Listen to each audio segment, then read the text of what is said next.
클래식이 내 인생에 들어온 날 50에 듣는 클래식 유승준 음악 에세이 소담 출판사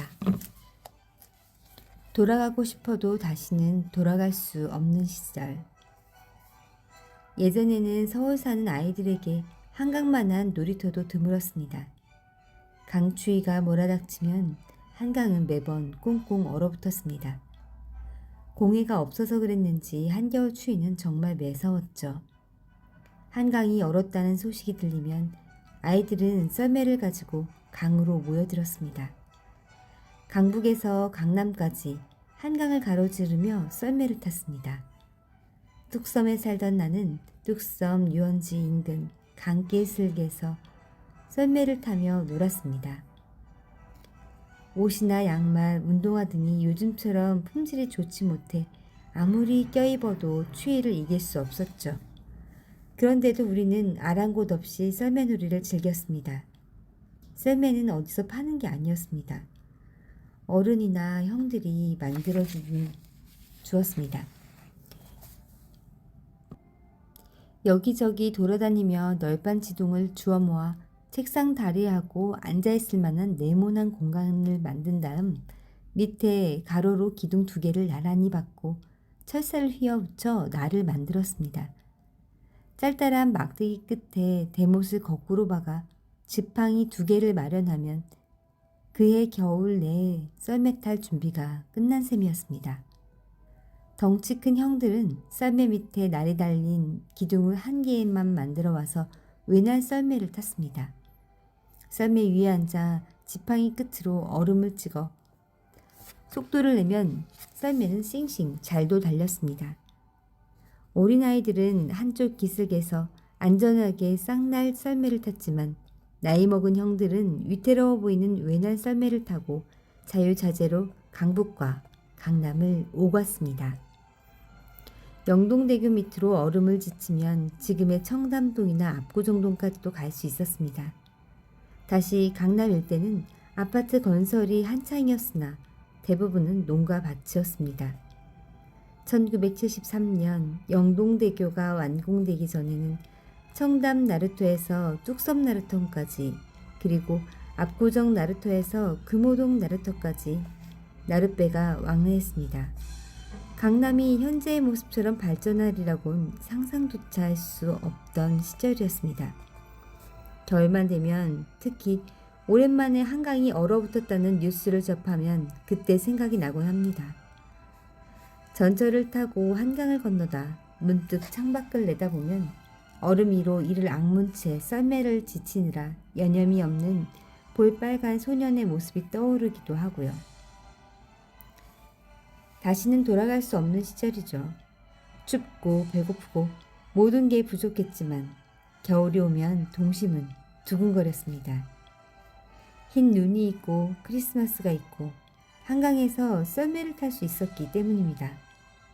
가난해도 한가하거나 우울할 틈이 없었습니다. 겨울은 꿈과 환상이 가득한 아름다운 동화 속 세상이었습니다.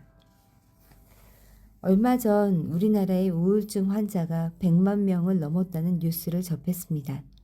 그중 상당수가 20대에서 30대 젊은이들이라고 합니다. 그 소식이 또 많은 사람을 우울하게 합니다. 우울증이 전염병도 아닌데 점점 전염되어 가는 것 같습니다. 힘들고 아픈 사람들이 많습니다. 우울증은 마음의 감기라고 불릴 만큼 흔한 정신질환입니다.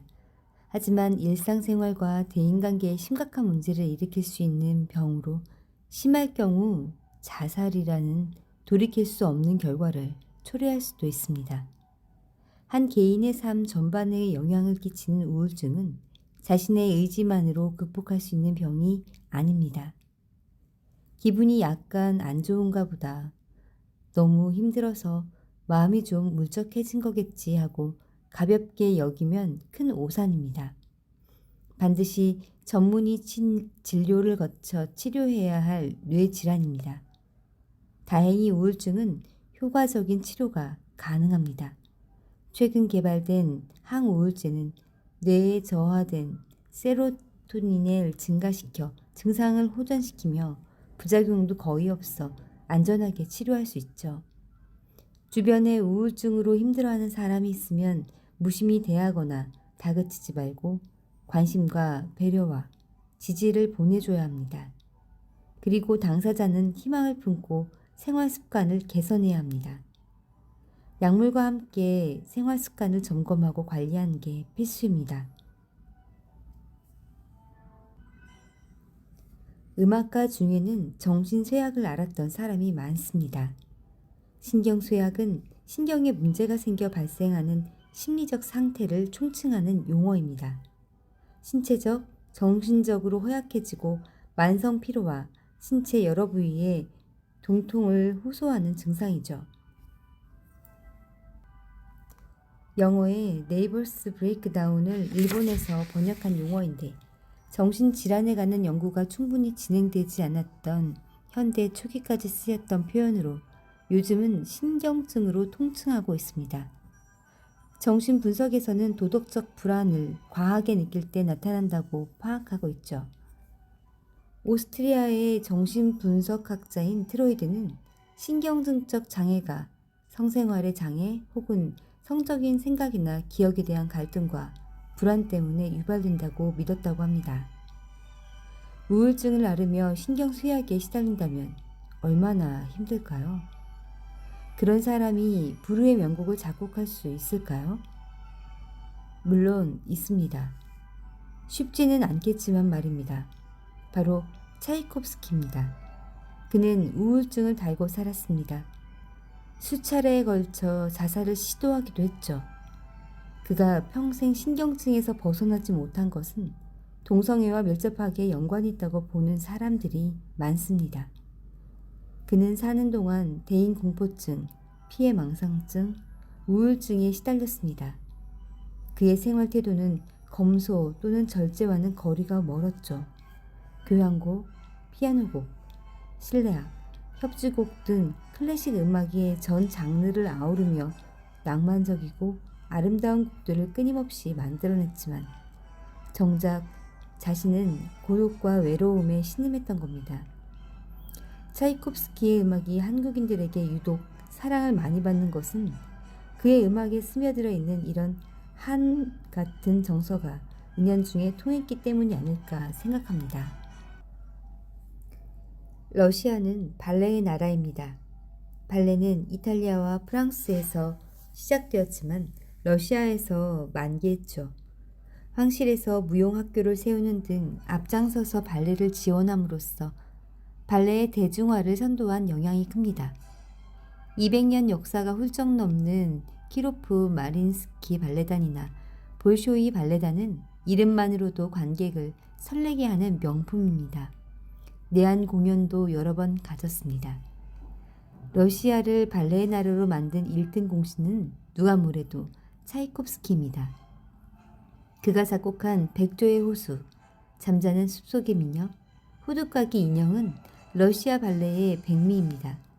그를 빼고, 아니, 그가 작곡한 이 세 곡을 제외하고 러시아 발레는 논할 수 없습니다.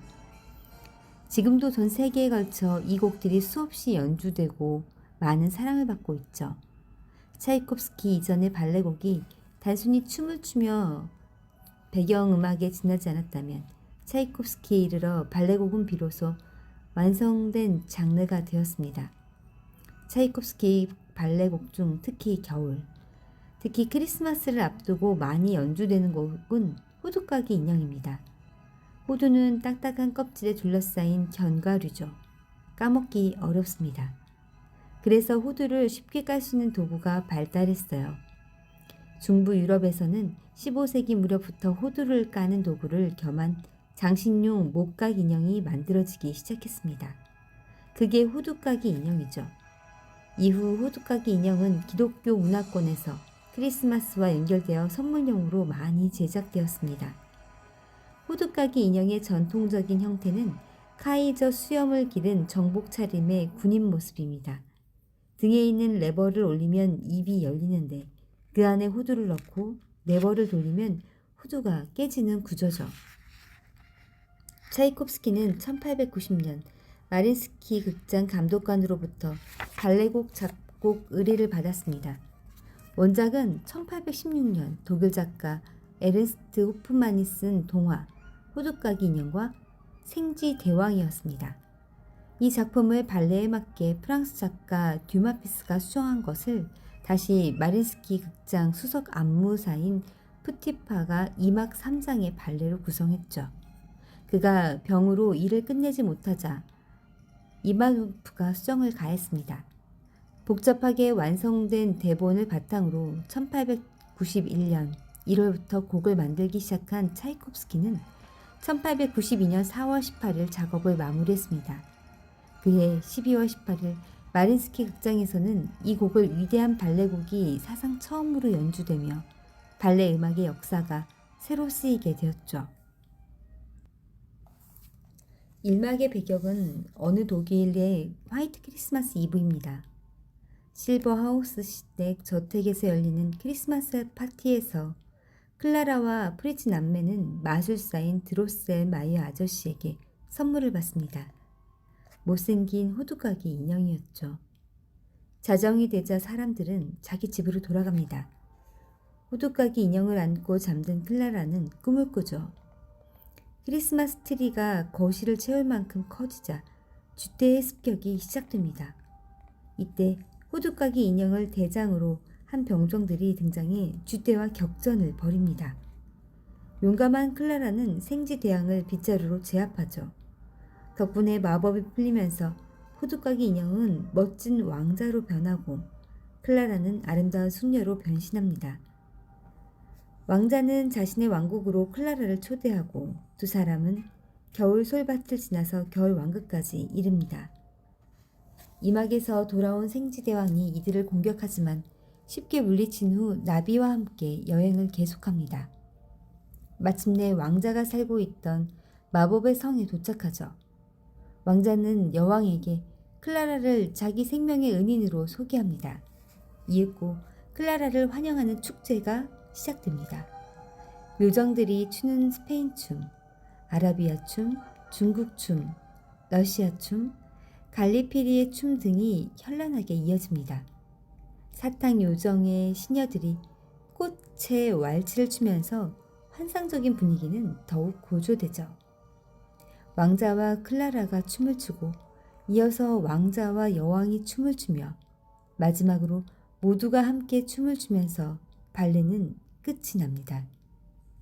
아름다운 꿈에서 깨어난 클라라는 행복한 크리스마스 아침을 맞습니다.